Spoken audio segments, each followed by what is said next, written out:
Minha melhor amiga de infância e eu inventamos uma linguagem alienígena secreta quando tínhamos 8 anos e 15 anos depois, isso salvou a vida dela de criminosos no Brasil. Quando eu e minha melhor amiga Maia éramos crianças, inventamos uma linguagem que mudou nossas vidas para sempre. Nós éramos obcecadas por filmes de espaço, então trocávamos sinais de mão pelas janelas dos nossos quartos à noite e criávamos palavras sem sentido para tudo. Zorblacks significava fingindo que estou bem. Significava preciso de ajuda. Galáxias roxas significava não estou sozinha. Usávamos o tempo todo quando nossos pais não estavam prestando atenção, e principalmente para comunicar coisas em particular, mas também porque nos fazia sentir especiais. Minha família se mudou para o outro lado do país no segundo ano do ensino médio, e lentamente perdemos o contato. Aos 22 anos, não éramos mais do que velhas amigas, e foi por volta dessa época que Maia passou de nunca postar para postar todos os dias. Stories, posts, tudo. Um deles tinha a legenda: gente, conheci o local mais incrível aqui no Brasil, e ele está me mostrando partes do país que os turistas nunca veem. E em circunstâncias normais, para uma garota normal, isso teria sido bom, mas essas não eram circunstâncias normais.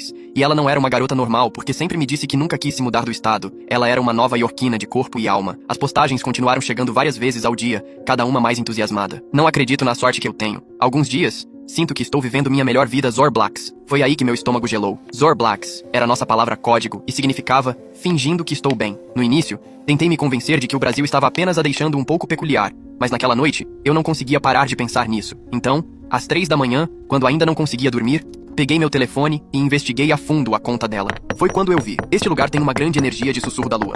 Aparecia em 3 legendas diferentes. Sussurro da lua significava estou com medo. Todas as capas dos destaques dos stories dela tinham a legenda Melin, que significa preciso de ajuda. Foi então que a ficha finalmente caiu. Alguém a estava forçando a postar essas atualizações. E ela estava usando nossa linguagem alienígena de infância para me dizer que havia sido sequestrada. Comecei a comentar casualmente em suas postagens, tentando dizer sutilmente que eu entendia o que ela estava dizendo, mas não tinha ideia se ela estava sequer vendo. Então, ativei as notificações de postagem apenas para rastrear melhor seus pedidos de ajuda, e a cada postagem, suas legendas se tornavam cada vez mais específicas. Isso me lembra de quando brincávamos de astronautas. Apareceu sob uma foto na praia, mas nós nunca brincamos de astronautas na praia. Nós só brincávamos de astronautas no Riverside Park. Sentindo como se eu tivesse 13 anos de novo, estava em outra legenda. Maia tinha 13 anos quando eu fui com ela visitar sua tia no Rio nas férias de primavera. Com saudades da minha coleção de 23 adesivos de galáxias roxas em casa, ela postou com uma foto do pôr do sol. Eu li e reli aquilo. Galáxias roxas significava não estou sozinha. Mas por que ela estava especificando 23? Por que mencionar adesivos que nunca colecionamos? Então a ficha caiu.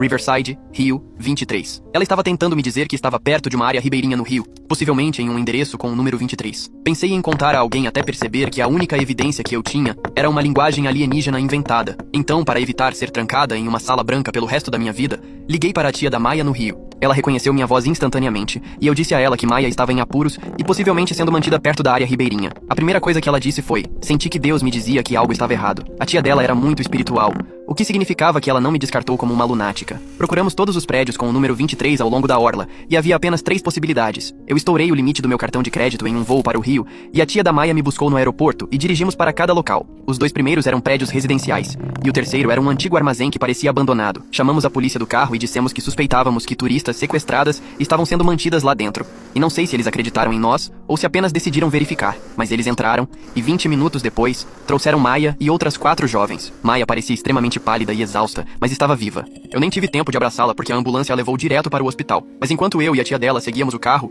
meu telefone vibrou. Maia tinha de alguma forma postado mais uma vez, segundos atrás, e a legenda era uma única palavra em nossa linguagem alienígena: Bloss. A palavra que significava ainda não acabou. Eu encarei meu telefone no banco de trás do carro da tia da Maia, e minhas mãos tremiam. Como diabos ela conseguiu postar aquilo? A polícia a tinha acabado de tirar daquele armazém. Ela não estava com o celular. Verifiquei a postagem novamente, e era definitivamente da conta dela. O carimbo de data e hora mostrava que foi postado 2 minutos depois que a tiraram de lá. Meu cérebro estava a mil. Outra pessoa tinha acesso à conta dela. Alguém que conhecia nossa língua, mas isso era impossível. Nós a inventamos quando tínhamos 8 anos e ninguém mais a conhecia. A tia da Maia continuava rezando em português enquanto dirigia, e eu não conseguia entender as palavras, mas entendia a essência. Ela estava agradecendo a Deus e pedindo proteção. Chegamos ao hospital e eles não nos deixaram ver a Maia imediatamente. Disseram que ela precisava ser examinada primeiro. As outras mulheres que resgataram estavam na mesma ala, e andei de um lado para o outro na sala de espera pelo que pareceram horas. Finalmente, uma enfermeira saiu e disse que poderíamos vê-la. Maia estava sentada na cama com um soro no braço, e ela parecia tão pequena. No segundo em que me viu, seus olhos se encheram de lágrimas, e corri e a abracei forte. Ela sussurrou algo no meu ouvido,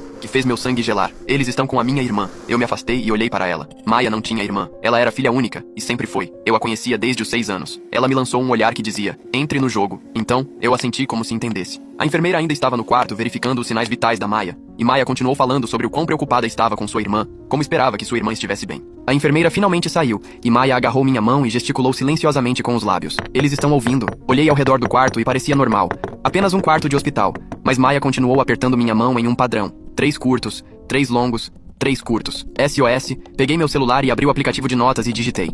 O que está acontecendo? E mostrei a ela. Ela pegou meu celular e digitou de volta. O cara que me pegou tem gente em todos os lugares. Equipe do hospital, polícia. Ele deixou que fôssemos resgatadas de propósito. Meu estômago revirou e eu digitei de volta. Por quê? Ela digitou por um longo tempo. Ele comanda uma rede de venda de substâncias e usa turistas. Mas quando a polícia chega perto demais, ele encena um resgate e faz parecer que salvaram todo mundo. Mas ele mantém algumas garotas escondidas e usa-as para controlar as que saíram. Eu me senti mal. Maia continuou digitando. Ele está com minha colega de quarto do armazém e disse que se eu contar qualquer coisa real à polícia, ele a matará e que tenho que voltar para ele em 48 horas ou ela morre. Eu queria gritar. Nós tínhamos acabado de salvá-la e agora ela tinha que voltar. Maia digitou mais. Ele sabe sobre a nossa linguagem e tem todas as minhas senhas de redes sociais. Estava observando minhas postagens por meses antes de me pegar. Isso explicava a postagem Bloss. Esse cara era esperto, esperto demais. Maia apagou tudo o que havia digitado e me devolveu o celular. Então ela disse em voz alta que estava cansada e precisava descansar. Eu entendi a dica. Não podíamos falar livremente aqui. Eu disse a ela que voltaria amanhã e saí com a tia dela. No carro tentei processar tudo. Isso não tinha acabado, nem de perto. Algum psicopata estava com a colega de quarto da Maia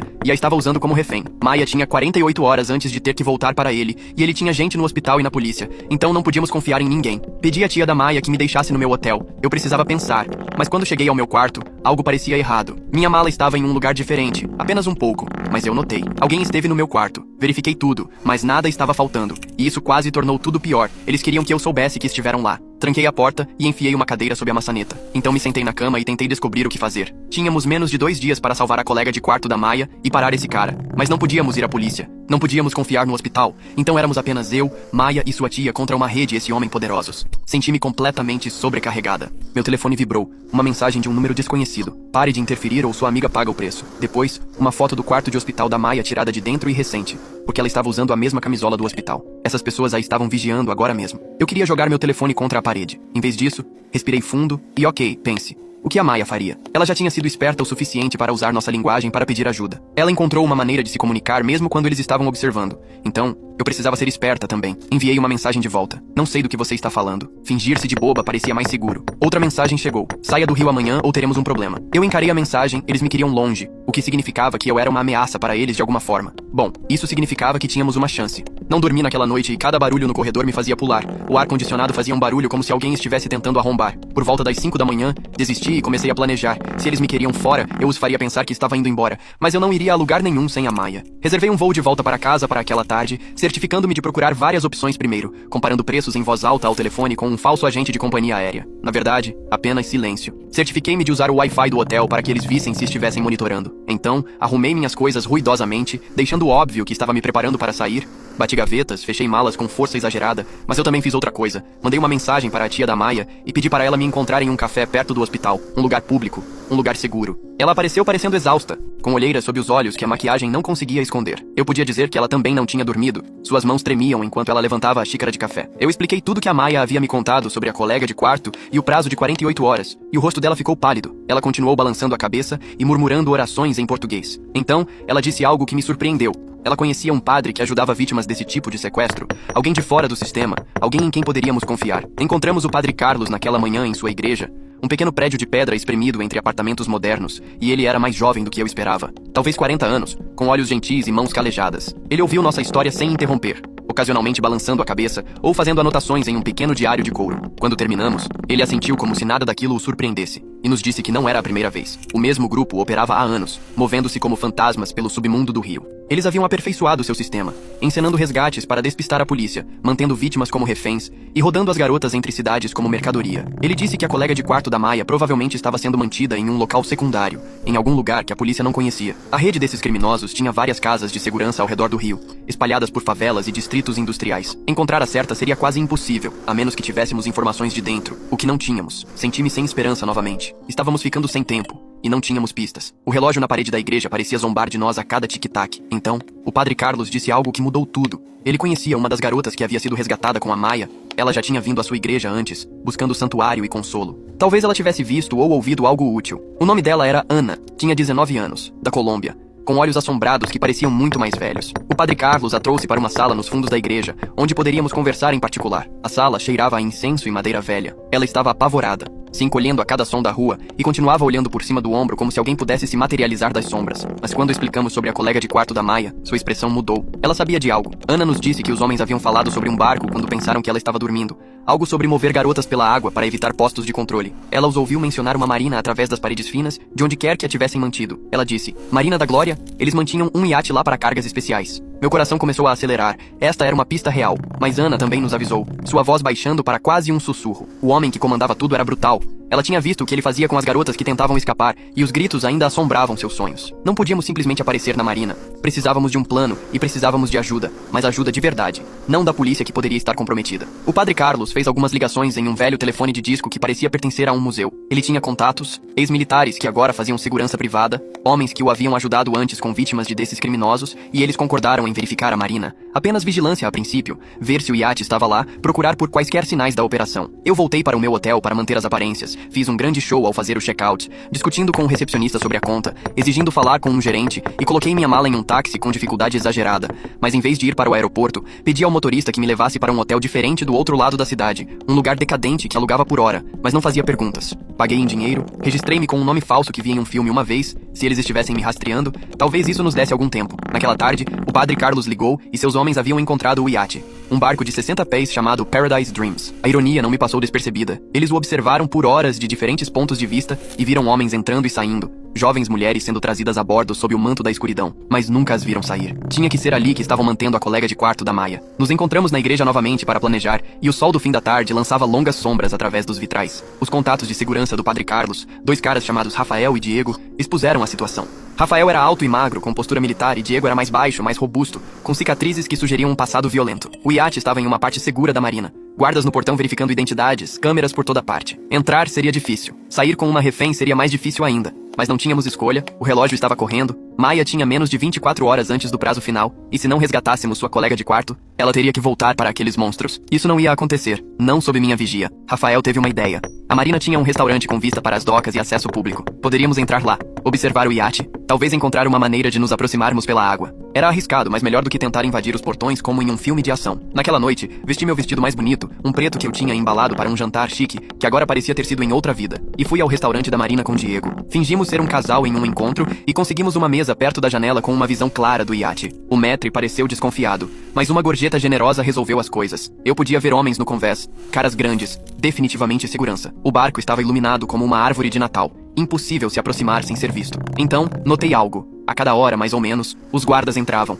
Troca de turno, talvez. Ou apenas uma pausa. Mas por cerca de 10 minutos, o convés ficava vazio. E não era muito, mas era alguma coisa. Enviei uma mensagem para Rafael sobre o que observei, tentando parecer que estava apenas checando o Instagram. Ele disse que poderia ser o suficiente. O plano era insano. Esperar a troca de guardas e Rafael se aproximaria pela água em um pequeno barco. Embarcaria no iate durante a janela de 10 minutos. Encontraria as garotas e as tiraria de lá antes que alguém notasse. Tantas coisas poderiam dar errado. Mas estávamos sem opções e decidimos agir naquela noite. Esperar mais apenas aumentaria as chances de eles moverem as garotas para outro lugar. Eu queria ir com Rafael, mas todos votaram contra e disseram que eu só atrapalharia. Eles provavelmente estavam certos. Eu não sabia lutar ou manusear armas. Meu trabalho era esperar na igreja com o padre Carlos e a tia da Maia. Essas foram as horas mais longas da minha vida. Sentamos no escritório da igreja, rezando e checando nossos telefones a cada 2 minutos. O velho relógio na parede fazia um tic-tac tão alto que parecia uma contagem regressiva. Rafael deveria mandar uma mensagem quando estivesse com as garotas. E a meia-noite veio e se foi. Nada. 00:30, ainda nada. Eu estava começando a entrar em pânico, quando finalmente à 1 da manhã meu telefone vibrou.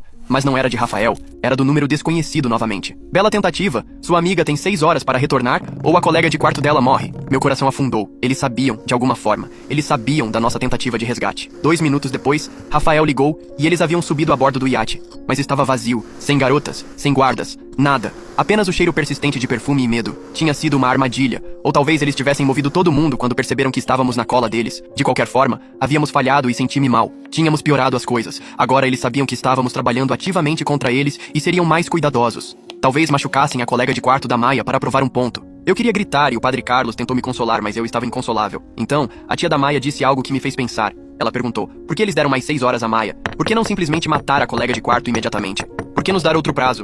Não fazia sentido. A menos que eles precisassem da Maia para algo específico. Liguei de volta para Rafael. Pedi que descrevesse tudo sobre o iate. Ele disse que parecia habitado, comida na cozinha, roupas nas cabines. Mas algo estava estranho, muito arrumado. Como se alguém tivesse limpado às pressas, e ele encontrou algo estranho. Um monte de vistos de turista. Todos para mulheres jovens, todos com datas de partida para os próximos dias. Foi aí que a ficha caiu. Eles não estavam apenas vendendo garotas, eles as estavam tirando do país e precisavam da Maya para parecer legítimo. Ela era americana, ficha limpa, a cobertura perfeita para viajar com um grupo de amigas, e é por isso que não podiam simplesmente matar a colega de quarto dela. Eles precisavam da Maya cooperativa. Isso mudou tudo. Se estivéssemos certos, eles teriam que aparecer em breve. Aeroportos têm segurança. Manifestos de passageiros, eles teriam que usar identidades reais. E finalmente tínhamos um ponto de pressão. Mas ainda não sabíamos onde eles estavam mantendo as garotas agora. A tia da Maya se lembrou de algo. Quando Maya desapareceu, ela tentou rastrear seu telefone. E ele havia dado sinal em alguns locais ao redor do rio antes de ficar inativo. E um deles era perto do antigo distrito portuário. Uma área cheia de armazéns e prédios industriais, exatamente como onde encontraram Maya. Era uma pista fraca, mas era tudo o que tínhamos. Rafael e Diego concordaram em verificar. Mas desta vez seríamos mais espertos, sem pressa, apenas reconhecimento, descobrir se havia alguém lá, relatar e fazer um plano real. Eu não podia simplesmente sentar e esperar de novo. Eu os convenci a me deixar ir, não para o armazém, mas para perto. Eu esperaria no carro com a tia da Maya, e se algo desse errado seríamos o reforço, ou pelo menos testemunhas. O distrito portuário à noite era assustador pra caramba. Ruas vazias, postes de luz quebrados lançando poças de escuridão. O tipo de lugar onde coisas ruins acontecem e ninguém faz perguntas. Rafael e Diego foram a pé para fazer o reconhecimento, e estacionamos a algumas quadras de distância, e esperamos. 20 minutos depois, Rafael mandou uma mensagem. Encontrei algo, vários guardas, parece ativo. Meu coração começou a bater forte. Poderia ser aqui, mas não podíamos simplesmente invadir, não com guardas armados. Precisávamos de ajuda, ajuda de verdade. Foi quando eu fiz algo, ou muito inteligente ou muito estúpido, e liguei para o escritório do FBI no Rio, sim, eu sei, loucura. Mas eram cidadãs americanas sendo vendidas, e isso tornava o caso federal e o FBI não estaria comprometido como os policiais locais poderiam estar. O agente que atendeu parecia entediado até que mencionei vítimas americanas e criminosos. Então ele ficou muito interessado, e disse que eles estavam rastreando casos semelhantes. Pediu minha localização. Eu hesitei. E se isso fosse um erro? E se os criminosos tivessem gente lá também? Mas estávamos sem tempo. O prazo de Maya era em 3 horas, e a colega de quarto dela morreria se não fizéssemos algo. Então eu dei o endereço e contei a ele sobre o armazém, os guardas, toda a situação. O agente disse para eu não sair do lugar, eles cuidariam disso, mas ele também disse algo que me deixou nervosa. Precisaremos coordenar com as autoridades locais, e isso pode levar algumas horas para ser organizado adequadamente. Eu expliquei que não tínhamos horas, vidas estavam em jogo. Ele disse que entendia, mas havia protocolos, operações internacionais exigiam aprovações, burocracia, coordenação. Eu queria gritar, enquanto eles preenchiam papéis. A colega de quarto da Maya poderia estar morrendo, mas discutir não ajudaria. Agradeci e desliguei. Então fiz outra ligação, desta vez para o agente William Chen, o contato do FBI que eu havia conhecido na embaixada semanas antes, quando cheguei e tentei relatar o desaparecimento de Maya. Ele me deu seu cartão, disse para ligar se algo acontecesse e bem, isso definitivamente se qualificava como um acontecimento. Chen atendeu no segundo toque apesar da hora tardia. Quando expliquei a situação, seu tom mudou completamente. Você está no distrito portuário agora? Ele perguntou. Com confirmação visual do armazém, eu disse que sim. Ele me disse para enviar a ele o endereço exato por mensagem e não sair do lugar. Ao contrário do escritório de campo, ele não mencionou protocolos ou burocracia. 20 minutos depois, veículos começaram a chegar. Não carros de polícia marcados, mas SUVs pretos com placas do governo. Agentes em equipamento tático surgiram, movendo-se com eficiência praticada. Chen deve ter movido céus e terras para mobilizar isso tão rápido. Rafael e Diego voltaram para o nosso carro, e todos nós assistimos à distância enquanto os agentes cercavam o armazém. Chen apareceu na nossa janela, vestindo um colete à prova de balas sobre o terno. Vocês três precisam sair agora. Isso pode ficar feio. Nós não discutimos. E enquanto a tia da Maya nos afastava de carro, ouvimos os primeiros sons da invasão, gritos, granadas de luz e som. Depois tiros, muitos tiros. Segurei a mão da tia da Maya e nós duas rezamos. Isso tinha que dar certo. Simplesmente tinha que dar. Dirigimos para a igreja do Padre Carlos para esperar e ele ainda estava acordado, rezando no santuário. Nós nos juntamos a ele, sentadas nos bancos de madeira, enquanto as sirenes soavam à distância. 1 hora se passou, depois 2, e finalmente, meu telefone tocou. Era Chen. Nós os pegamos. 12 mulheres, todas vivas, incluindo uma americana que corresponde à sua descrição da colega de quarto de Maya. Eu quase desmaiei de alívio. Mas Chen não havia terminado. Também pegamos Roberto Silva. Ele estava lá tentando mover as garotas antes do amanhecer. Silva. O nome não significava nada para mim então, mas logo se tornaria gravado em minha memória. O monstro que havia orquestrado tudo. No prédio do FBI, tudo era um caos. Agentes correndo, telefones tocando, pessoas gritando em inglês e português. Eles nos colocaram em uma sala de conferências e disseram que alguém viria falar conosco em breve. Pela janela, vi eles trazendo as mulheres resgatadas. Elas pareciam em estado de choque, enroladas em cobertores, algumas chorando, outras apenas olhando para o vazio. Então eu a vi. Uma garota loira da idade de Maya, sendo ajudada por 2 agentes. Ela olhava ao redor freneticamente, perguntando algo. Os agentes balançavam a cabeça. Eu soube instintivamente que era Sarah, a colega de quarto da Maya. Ela estava procurando por Maya, certificando-se de que sua amiga estava segura. mesmo no meio de seu próprio resgate. Finalmente, Chen veio nos informar. A operação tinha sido um sucesso completo, e todas as 12 mulheres resgatadas ilesas. 6 criminosos presos, incluindo Silva. Eles também apreenderam computadores, telefones, documentos, evidências que exporiam toda a rede. Silva está no nosso radar há meses, Chen explicou. Sabíamos que ele estava envolvido em crimes grandes, mas não podíamos provar.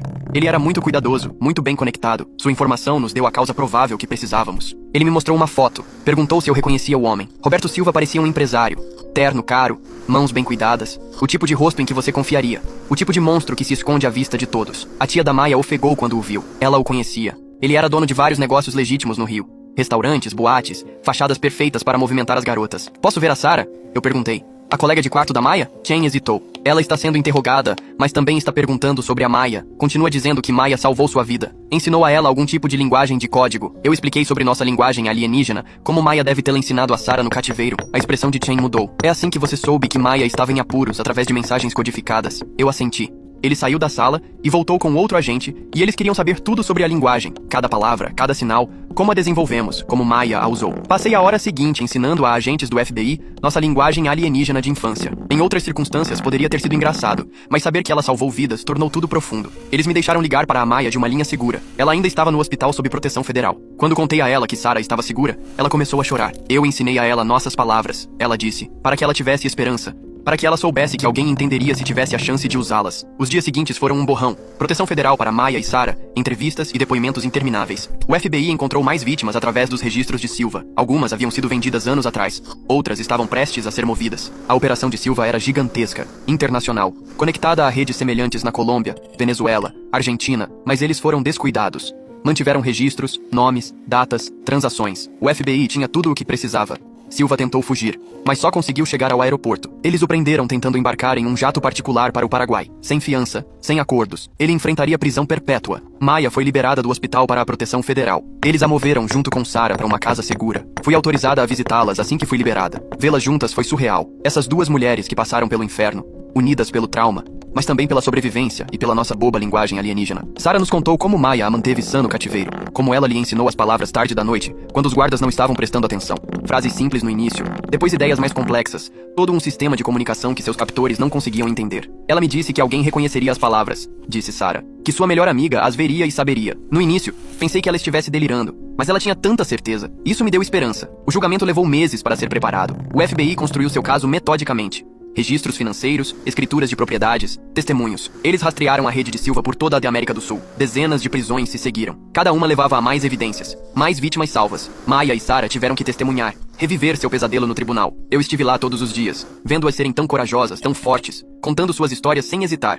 garantindo que o júri entendesse exatamente o que Silva havia feito. Os advogados de Silva tentaram de tudo. Disseram que as mulheres eram participantes voluntárias, que tudo era consensual, que Maia e Sara estavam mentindo por atenção ou dinheiro. Mas as evidências eram esmagadoras. E Maia e Sara tinham algo que Silva não esperava. Elas tinham uma a outra. Elas tinham provas e tinham nossa linguagem. Eu também testemunhei. Expliquei como reconheci as mensagens codificadas de Maia, como desenvolvemos a linguagem quando crianças, como Maia a usou para pedir ajuda, como ela a ensinou a Sara. O júri ficou fascinado. Vários membros ficaram visivelmente comovidos. A defesa tentou descartar tudo como coincidência. Disse que estávamos atribuindo significado a palavras aleatórias. Mas quando Maia e Sara demonstraram a linguagem no tribunal, mostrando o quão complexa e consistente ela era, esse argumento desmoronou. O júri levou menos de 2 horas. Culpado em todas as acusações. Silva pegou prisão perpétua sem possibilidade de condicional. Sua rede foi desmantelada, propriedades confiscadas, contas congeladas. O FBI estimou que eles salvaram mais de 100 mulheres de serem vendidas. Foi uma vitória imensa.